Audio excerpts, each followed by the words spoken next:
여러분 길에서 그 하늘색 쏘카 진짜 많이 보셨죠? 이젠 뭐 거의 도로의 일부 같아요. 네, 맞아요. 근데 이 회사가 그냥 차 빌려주는 곳, 그 이상이라는 거 알고 계셨나요? 국내 1위 카시어링인데 최근 2025년 1분기에 드디어 창사하고 처음으로 1분기 흑자를 냈다고 합니다. 뭔가 좀 달라진 것 같아요. 네, 맞습니다. 2022년에 상장하고 나서 기대도 많고 우려도 좀 있었는데 이제 소카 2.0이라는 전략으로 진짜 본격적인 변화를 보여주는 딱 그런 시점이죠. 회원 수도 벌써 1,000만 명 넘었고요. 시장 점유율은 뭐 거의 80% 후반대니까요. 압도적이죠. 네, 그래서 오늘 여러분과 함께 2025년 바로 지금 소카가 어떤 길을 가고 있는지 앞으로 가능성은 어떨지 좀 자세히 파헤쳐 보겠습니다. 일단 그 규모부터가 어마어마합니다. 전국의 소카존이 4,000개가 넘고 차량은 26,000대가 넘는다니 경쟁사랑 비교하면 3배 이상이라고 하던데요. 네, 그게 바로 규모의 경제죠. 소카의 핵심 경쟁력입니다. 여기에 소카 2.0 전략이 딱 더해진 건데요.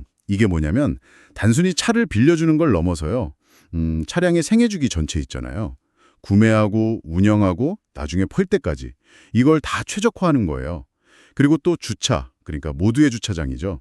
그리고 전기자전거 일렉클까지 이런 걸 다 합쳐서 멀티모달 플랫폼으로 확장하는 게 핵심입니다. 아, 그러니까 이용자 한 명한테 더 다양한 이동 옵션을 제공해서 뭐랄까 소카 생태계 안에 계속 머물게 하려는 거군요. 그렇죠. 한번 소카 쓰기 시작하면 다른 거 찾을 필요 없게 만들겠다는 거죠. 근데 진짜 놀라운 건 역시 실적 개선이에요. 2024년까지만 해도 연간 적자였는데 2024년 3분기부터 시작해서 올해 1분기까지 벌써 3분기 연속 영업 흑자라니요. 특히 그 비수기인 1분기에 흑자를 낸 건 정말 의미가 커 보이는데요. 네, 맞아요. 시장에서는 사실 적자를 예상했거든요. 그런데 14억 원 흑자를 냈으니까 이건 뭐 정말 놀라운 결과죠. 어닝 서프라이즈였어요. 물론 2024년 연간 적자에는 뭐 마케팅 비용이라든지 아니면 중고차 매각 시점 문제 같은 일회성 요인도 있긴 했어요. 근데 중요한 건 이제 구조적인 개선이 보인다는 겁니다. 그 구독형 모델 소카 플랜 있잖아요. 이게 수익성이 좋아지고 있고요. 또 중고차를 직접 판매하면서 차량 한 대당 총 이익 GP가 무려 35%나 향상됐다는 점.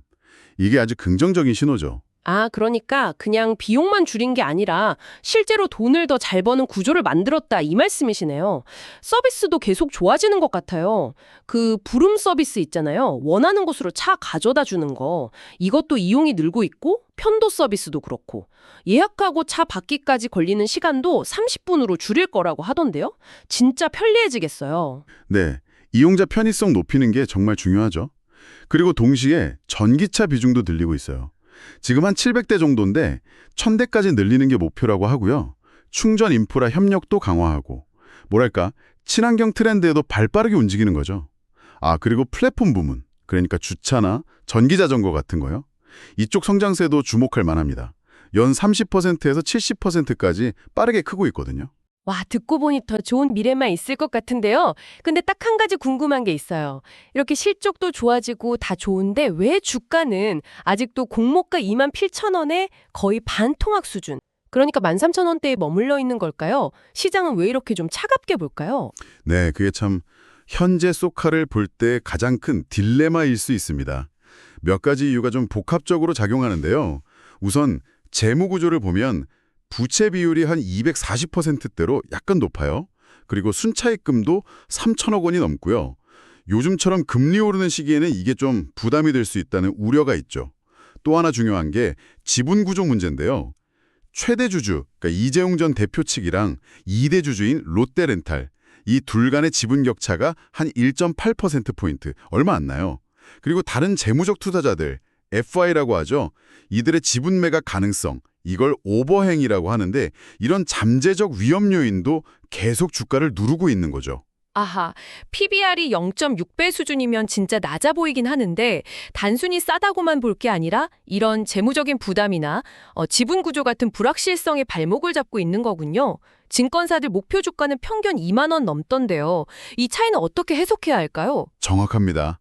성장성이나 수익성 개선 같은 긍정적인 면이 분명히 있지만 말씀하신 재무 건전성 문제나 지배구조 관련 불확실성 같은 과제들이 남아있는 거죠. 이런 부분들이 해소되어야 시장에 완전한 신뢰를 얻을 수 있다. 이런 평가가 반영된 걸로 보입니다. 자, 그럼 정리를 좀 해볼까요? 소카는 그 압도적인 시장 지위를 바탕으로 이제 수익성 개선이라는 큰 숙제를 풀어가고 있고요. 소카 2.0 전략을 통해서 단순 카쉐어링을 넘어서 종합 모빌리티 플랫폼으로 진화하고 있다. 이렇게 볼 수 있겠네요. 네, 그렇습니다. 앞으로 지켜볼 포인트는 명확해요. 2025년에 정말 연간 흑자를 달성하면서 이익 성장세를 이어갈 수 있을지, 그리고 전기차나 B2B 사업 같은 신사업 확장이 얼마나 빠르게 이루어질지 이게 중요하고요. 동시에 아까 말씀드린 재무나 지분 관련 위험 요인들을 어떻게 잘 관리해서 시장의 우려를 덜어줄 것인가, 이게 앞으로 주가 방향을 결정할 아주 중요한 변수가 될 겁니다. 네, 오늘 소카의 현재와 미래 가능성에 대해 깊이 알아봤습니다. 마지막으로 한 가지 꼭 기억해 주셨으면 하는 점이 있는데요. 어떤 경우든 투자는 항상 신중하게 접근해야 한다는 것, 그리고 최종 결정과 그에 따른 책임은 전적으로 여러분 각자에게 있다는 점입니다. 과연 소카가 이 기세를 몰아서 카쉐어링을 넘어 한국 대표 모빌리티 성장주로 확실히 자리매김할 수 있을까요? 어쩌면 정말 미래에는 소카 앱 하나로 우리의 모든 이동 경험이 달라질지도 모르는 일이죠. 여러분은 소카의 미래를 어떻게 전망하시나요? 댓글로 자유롭게 의견 정말 좋겠습니다. 그럼 저희는 다음 시간에 더 흥미로운 내용으로 찾아뵙겠습니다. 고맙습니다.